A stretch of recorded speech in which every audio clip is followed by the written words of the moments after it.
Hey everyone, Scott here to discuss Loving, starring Joel Egerton, Ruth Negga, Martin Sukas, Nick Kroll, and Michael Shannon, directed by Jeff Nichols. Now, I have seen this movie before in theaters, and I remember really enjoying it, but is it the same as I remember? Let's get into the movie and we'll find out. It's 1958 when we meet African American Mildred, played by Ruth Negga, and Caucasian Richard Loving, played by Joel Egerton, are in love with one another. And keep in mind, it was illegal for Caucasians to marry anybody with a different race.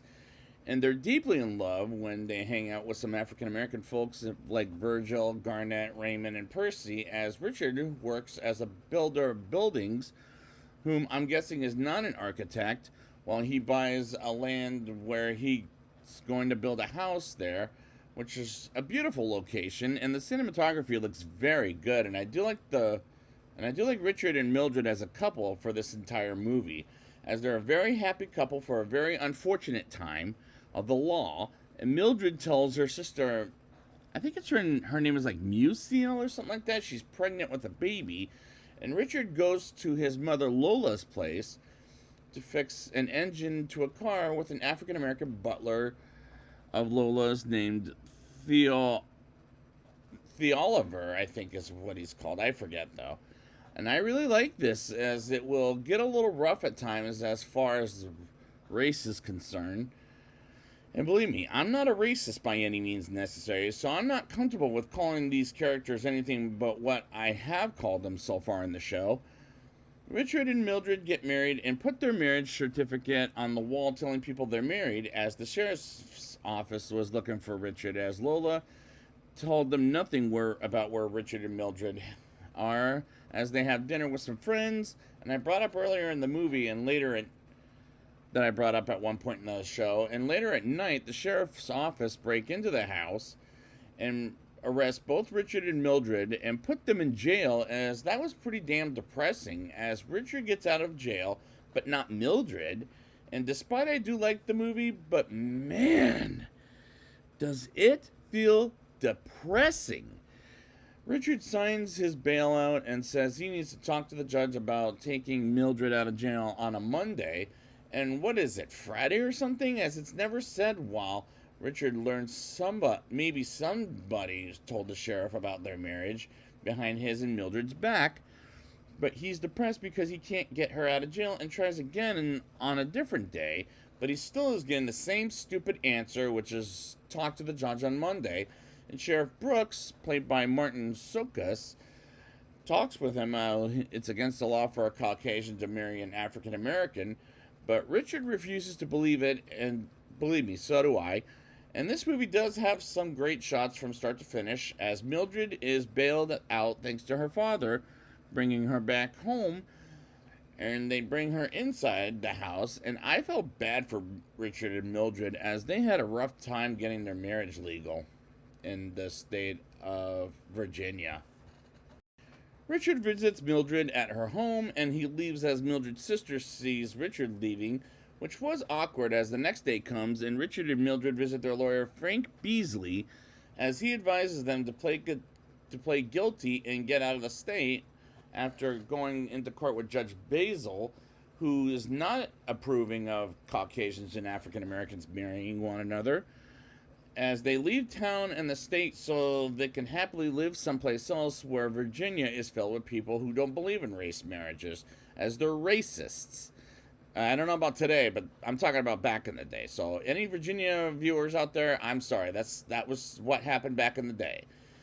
And they have to say goodbye to their families, which is absolutely heartbreaking, as the sister of Mildred blames Richard for taking her out of Virginia, and they drive to a town where Mildred can have their baby at her brother's house, while Richard stays with her. And I'm having a little hard time following the plot of the movie at this point.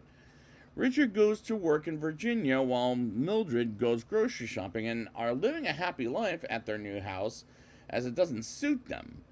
And they go back to Virginia and they deliberately disobey the judge, and they get picked up by Lola's assistant, Theoliver, taking them to Lola's place behind Virginia's back. And the next day comes and Mildred is having the baby, and I like the way they spit on the judge's face, not in person, by the way, but disobey him to get to Lola's house and have their baby in Virginia. And Richard in the sheriff's office comes to the door once again and arrests them while they're harassing.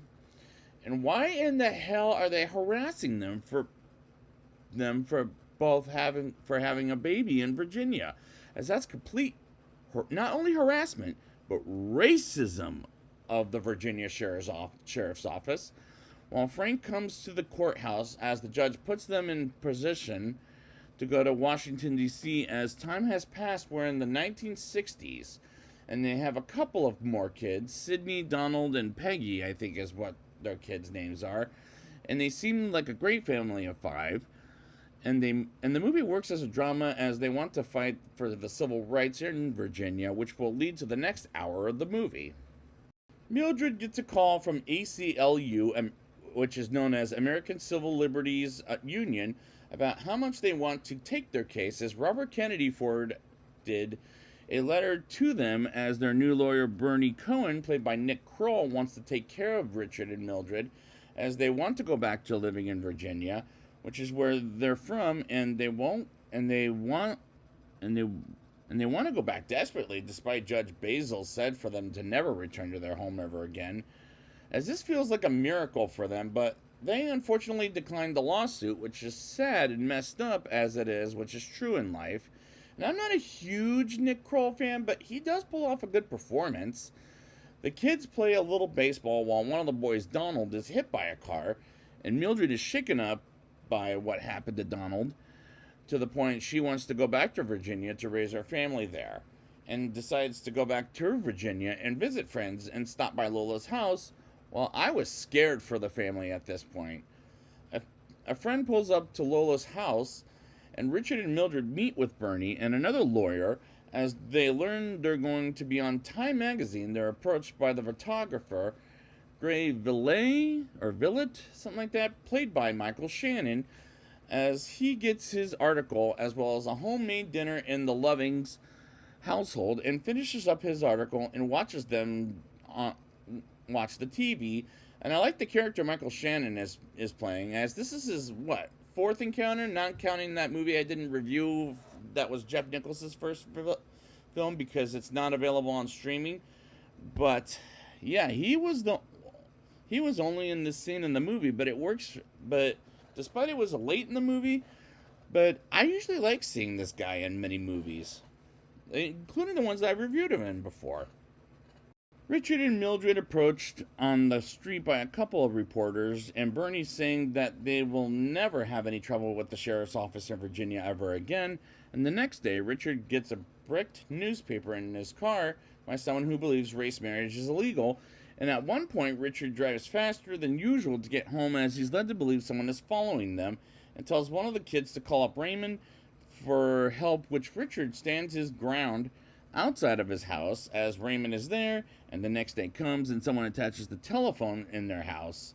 And Mildred, later in the day, gets interviewed by some reporters as Richard gets home, and he says he doesn't want those people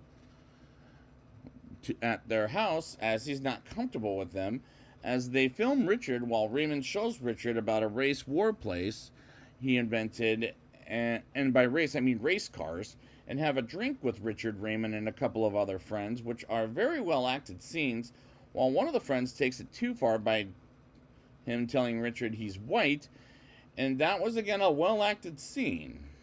Richard gets home to Mildred and he cries about some things and goes back out when the next day approaches, and Bernie and another lawyer come in to take their case to the Supreme Court. And Richard steps out to have a smoke, and Bernie has a chat if he wants to say anything to the Supreme Court, and he says no. And Bernie and another lawyer get to Washington, D.C. to the Supreme Court with Mildred, as we hear the marriage between different races is now legal in Virginia, as they can live there once again. But because this is a biopic, we get what happened to Richard as he died 8 years later after the trial, and Mildred passed away in 2008, and the climax was kind of powerful, as this movie works as a drama as well as a biopic, and it was a very good told story of racial marriage back in the day. Now it's time for my rating. I'll give this movie a 7.3 out of 10. I do like the two leads as two different races in a world where it was illegal back in the day, as it was pretty damn depressing at times, but I liked the movie for what it was, while the cinematography looks very good, as the shots of locations look absolutely so pretty. And if you're looking for a happy movie, this isn't one of them, but I knew that coming into the movie based on the trailers. Excuse me. The shots look great from start to finish, while the plot is sad for damn sure, and I felt bad for Richard and Mildred because, man, they had a rough time back in the 1950s, late 50s, early 60s, and I had a hard time following the movie at times, as it was a little confusing sometimes, yeah. At the end of the day, it's a good movie with memorable characters, and this is a recommendation for people to learn what it was like to love someone from a different race, like you should love yourself in general. And I had a good time with the movie as it works for a biopic. So I'd like to thank you guys for joining me, and next time I will be back with The Bike Riders, the final movie. And until then, da da da da da da da da.